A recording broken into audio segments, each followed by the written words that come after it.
મિત્રો, સંસ્કારી ગૃહમંત્રી આદરણીય પરમ પૂજ્ય ધુરંધર મિસ્ટર હર્ષ સંઘવી, જેમને લોકોના સંસ્કારની બહુ ચિંતા છે, એ હર્ષ સંઘવી ભાઈએ 2013માં એવું કૃત્ય કર્યું હતું કે એમની સામે મને મળેલી માહિતી પ્રમાણે સુરતના ઉમરા પોલીસ સ્ટેશનમાં એક ગુનો નોંધાય છે, જેનો એફઆઈઆર નંબર છે 251/2013, જેની કલમો છે જે તે વખતેની આઈપીસી કલમ 143, આઈપીસી કલમ 147 એટલે કે રાયોટિંગ, પણ મહત્વની કલમ જે 332 એટલે કે જાહેર સેવક સરકારી કર્મચારી ઉપર હુમલો કરવો.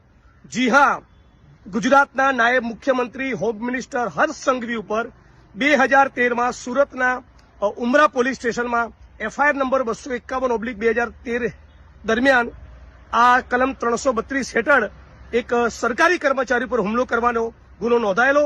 મારી શુદ્ધ જાણકારી મુજબ સબ્જેક્ટ ટુ કરેક્શન, ભૂલ થતી હશે, હું જાહેરમાં સોરી કહીશ, પણ મારી શુદ્ધ જાણકારી પ્રમાણે જે જાહેર સેવક ઉપર હુમલાનો એમની ઉપર આરોપ હતો અને ગુનો દાખલ થયેલો, એ પોતે પોલીસ સબ ઇન્સ્પેક્ટર હતા.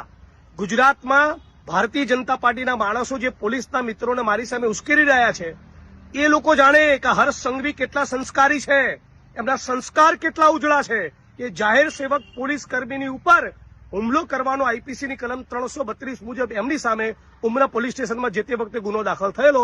અને પછી આગળ જતા તમે સમજી શકો છો, કલમો નીકળી ગયેલી અને સાદી એકાદી કલમ કદાચ કોઈ બચી હતી. અને બીજા પણ ભારતીય જનતા પાર્ટીના મિત્રોએ પટ્ટા ઉતારી દેવાની વાત એટલા માટે કરી હતી પોલીસના કે એ એમના નજીકના પરિચિત થતા હતા અમુક આરોપીઓને બચાવવાની વાત હતી. મારા કિસ્સામાં એવું નથી. જે દારૂ જુગારના ડ્રગ્સમાંથી કમાઈ એના પટ્ટા ઉતારવાની, એમને સસ્પેન્ડ કરવાની વાત કરી હતી. એટલે આટલી વાત સમગ્ર ગુજરાતની મીડિયા અને સમગ્ર ગુજરાતની જનતા સમક્ષ રજૂ કરવા માંગુ છું. આશા રાખું છું કે આ વિડીયો સંસ્કારી મંત્રીને ખૂબ પસંદ આવશે.